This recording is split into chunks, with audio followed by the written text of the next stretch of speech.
Good evening. You're watching the news at 7:30 on ATV. I'm Raymond Yeung. And I'm Bo Leung. Here's a look at tonight's top stories. Ariana's employer behind bars awaiting sentencing after being found guilty of abusing Indonesian maid. West Kowloon Arts Hub chief steps down early, claiming health reasons just like his predecessor. And Siwa Leung condemns anti-mainland protesters but offers no solution for overcrowding in Tuen Mun. Indonesian domestic helper Ariana's former employer has been found guilty of a catalogue of abuses against her in a case that brought international attention to the plight of maids in Hong Kong. Mother of two Law Wan-tung is behind bars awaiting sentencing later this month and could face a maximum jail term of 7 years. Ariana Solestianingsi was mobbed by the media and her supporters when she arrived at the district court in Wan Chai this morning to hear the fate of the woman who mistreated, abused and intimidated her for 7 months. The Indonesian domestic helper's former employer, 44-year-old mother of two Law Wan-tung, hid behind her lawyer as she made her way into court. The former beautician cried in the dock as the judge ordered her to be remanded in custody after finding her guilty of 18 of the 20 charges against her. Ariana became a global symbol of abused domestic helpers in January last year when she left Hong Kong bruised and battered. Images of the critically injured and traumatized young woman were circulated around the world, causing shock and outrage. During the 16-day trial that began last December, the court heard about a catalogue of abuse, beatings and threats. Law had denied all the assault charges laid against her, only admitting to one count of failing to buy insurance for her employee. Outside the court, Ariana and her supporters were jubilant. I'm very happy. I won the case. Why you feel happy? Why you won the case? Yeah, because I will get the justice from Hong Kong. Judge Amanda Woodcock relied solely on Ariana's testimony, which she found to be credible to give her justice. She described the abused woman as a simple young lady trying to financially better her life and that of her family. Judge Woodcock rejected defense claims that Ariana wanted to frame her former employer and had a hidden financial agenda or personal vendetta against Law. She suggested that the more Law abused Ariana, the more intimidated and subservient she became, encouraging her employer to continue mistreating her. Judge Woodcock found Law guilty of causing grievous bodily harm with intent when she stuck the tube of a vacuum cleaner into Ariana's mouth and twisted it, causing lacerations to her lips. The former beautician punched the helper so hard on one occasion that she was knocked unconscious. On another occasion, Law stripped Ariana naked, splashed cold water on her and forced her to stand in front of a fan for hours during winter. The court also found Law guilty of criminal intimidation for threatening to kill Ariana and her family if she told anyone about the abuse. Judge Woodcock said the fact that Ariana believed her employer showed how simple and timid she was. Even though Ariana suffered from severe dermatitis, Law did not take her to see a doctor for fear of being exposed, Woodcock said. Law was also convicted of assaulting and threatening another maid, Tutik Lestari Ningsi, between April 2010 and March 2011. But she was acquitted of assaulting and intimidating a third Indonesian helper. Law was also ordered to pay Ariana around $28,800 in wages owed. She's now behind bars and will be sentenced on the 27th of February, pending psychiatric reports and character references. Woodcock warned her that because of the serious nature of the case, a jail term is inevitable. Ariana said today she has forgiven her employer, but Law Wan-tung got what she deserved for abusing her. The Indonesian maid and her supporters are urging the government to change existing rules to ensure it doesn't happen again. ATV's Winner Wong reports. When Ariana met the media this afternoon, she was forgiving but firm towards the woman who abused and traumatized her for months. As human being, I could forgive her and her family. But since Hong Kong has a justice system, justice must be upheld. Ariana then addressed employers of others like her. I hope they will start treating migrant workers as workers and human beings and stop treating us like slaves. Because as human beings, we all have equal rights. The Indonesian maid supporters blamed the government squarely for the plight of foreign domestic helpers like her. Ariana is the face and the voice of foreign domestic workers who, like her, are also victims of Hong Kong government's unjust policies. It's about time that the Hong Kong government makes true its promises to sincerely address the issues exposed in the Ariana case. Migrant workers' groups are demanding the scrapping of the 2-week rule, which gives foreign domestic helpers only 14 days to find new employers if they are sacked or resign. Advocates say the limited time makes it difficult for cash-strapped abused workers to take their employers to court because legal procedures can drag on for months. Concerned groups also want the government to get rid of the live-in rule for maids. Apart from being at the beck and call of their employers round the clock, the rule also forces them to accept living arrangements provided by their bosses, no matter how bad. Police urge domestic helpers to report abuse, assuring them of protection. And even if there are cultural differences or the domestic helpers feel afraid to come forward to the authorities in Hong Kong, they should feel safe and confident that their case will be treated properly. Labour Minister Matthew Cheung welcomed the verdict, saying the government is committed to protecting workers' rights. Winna Wong, ETV News. The Australian executive who runs the West Kowloon Arts Hub has announced that he's stepping down early for health and personal reasons after extending his contract last July. Michael Lynch is the second official to quit the post early, but the government has dismissed concerns that it's having trouble finding someone to stay. The West Kowloon Arts Hub is going to be rudderless again. Michael Lynch, who oversees the multi-billion-dollar project, will step down as Chief Executive Officer of the West Kowloon Cultural District Authority on the 3rd of August. He's citing health and personal reasons for the early exit. There are a lot of questions about why would you employ a man to do West Kowloon who uses a stick.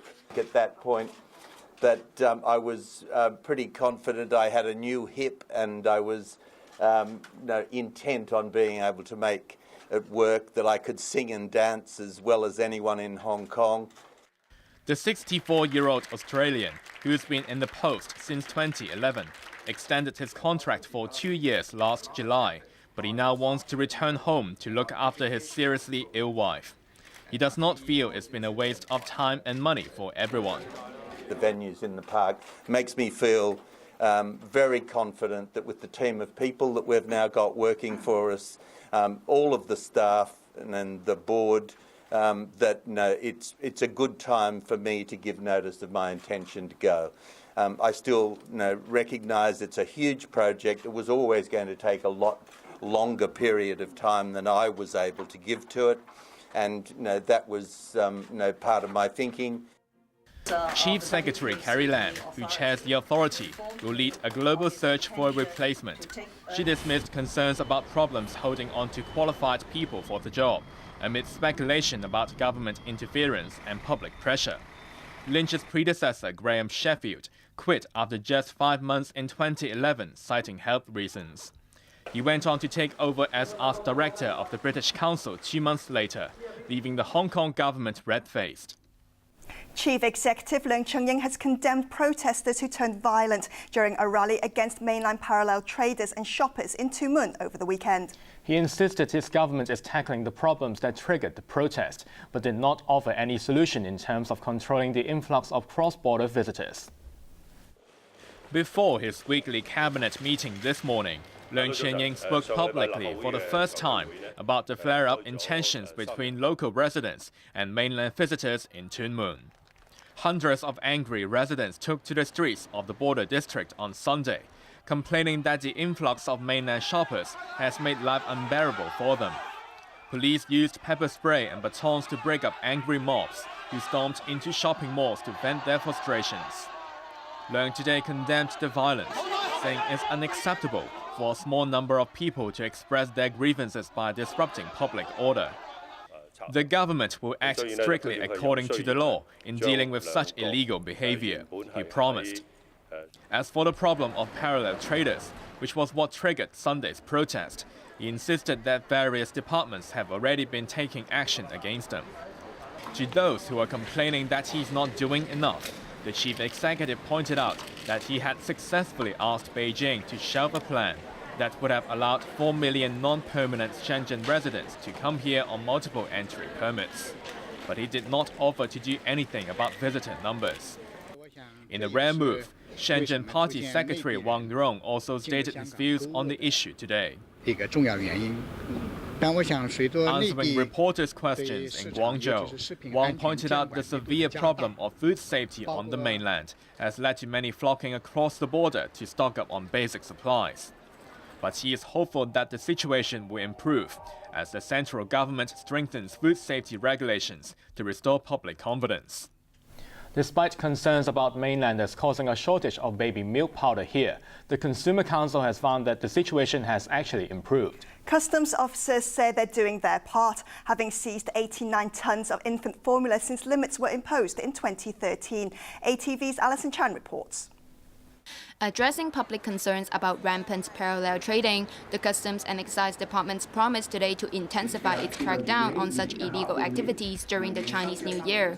We will assist particularly the Immigration Department through our plainclothes investigators doing surveillance in different districts to pinpoint areas where we suspect there are storages, distributors, and areas. Since a 2-can limit was imposed on cross-border travelers in March 2013, customs officers have handled 9,160 cases of illegal smuggling involving a total of 89 tons of baby milk powder. The customs chief called for tougher penalties to discourage the illegal trade. But despite concerns that mainlanders are buying up supplies at the expense of locals, the Consumer Council reported today that the shortage of infant formula has actually eased. Maybe because of the complaints, because the society is putting a lot of focus on this issue. So the supplier, they really try to pile up more products for sales. Surprisingly, the retail price of a tin of milk powder fell from an average of $380 last year to a maximum of $295 this year. According to a survey conducted by the watchdog, the most obvious improvement was in Shenzhen, where 9 out of 10 shops ran out of supplies last year. The watchdog identified Po Lam as the worst hit area this year, where 2 out of 10 shops have no milk powder. Alison Chan, ATV News. The head of Taiwan's cabinet-level agency in charge of mainland policy has stepped down over a scandal involving his deputy. Wang Yuqi had fired his number 2 over allegations that he had leaked secrets to Beijing, but prosecutors could not find enough evidence. ATV's Joyce Wu reports. It's the fallout from a scandal that gripped Taiwan for months. Wang Yuqi, head of the Mainland Affairs Council, stepped down today to take responsibility for forcing his former deputy Chang Xianyao to resign last year on suspicion that he had leaked secrets to Beijing. But prosecutors said there wasn't enough evidence against Chang. At a press conference that was televised live today, Wang apologized for causing turmoil. But he said he disagreed with the prosecutors and felt very disappointed and powerless over the outcome, although he respected their decision. Relations across the Taiwan Strait have improved drastically in recent years, and political analysts say Wang's departure is not expected to have much impact on relations between the two sides. Joyce Wu, ATV News. Opposition leader Anwar Ibrahim has vowed to continue fighting for freedom and justice as Malaysia's top court upheld his conviction for sodomy. Police in the Malaysian capital, Kuala Lumpur, pushed aside his supporters as he was driven away, presumably to serve a 5-year term. Anwar has said the charge was politically motivated. In court, he told the judges that they had become partners in crime in the murder of judicial independence. Anwar stands to lose his parliamentary seat and the chance to contest the next general election. US President Barack Obama has not ruled out arming Ukraine in its conflict with pro-Russian rebels. But he is postponing a decision until a crucial meeting in Minsk tomorrow. Here's Joyce Wu.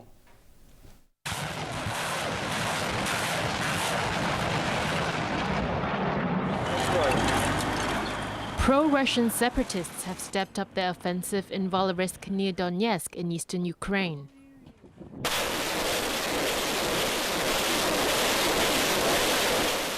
Fighting also intensified around the strategic railway hub of Debaltseve in the same area. The rebels say they have cut off a key supply road to the town, but the claim has been denied by Ukraine's pro-Western government. Away from the fighting, German Chancellor Angela Merkel has continued a shuttle aimed at ending the crisis on her doorstep. Her latest stop was Washington for talks with President Barack Obama. The US has imposed sanctions on Russia, accusing President Vladimir Putin of sending troops and weapons to eastern Ukraine. Moscow has denied the allegations. Obama said he hopes the problem can be resolved through diplomacy, but did not rule out raising the stakes, alleging that Russia had violated a peace deal made last year. The possibility of lethal defensive weapons is one of those options that's being examined. But I have not made a decision about that yet. Merkel opposes sending US arms to Ukraine and is banking on four-way talks in Minsk tomorrow for a resolution. She will join French President François Hollande and Ukrainian leader Petro Poroshenko for talks with Putin. They will try to breathe new life into the peace agreement and end a conflict that has killed more than 5,000 people in the past year and threatened fresh hostilities between East and West. Joyce Wu, ATV News. Time now for sports with Anjang. So what's been happening in football? There's agony and ecstasy. It's a tale of two cities, one celebrating a famous victory and another descending into chaos.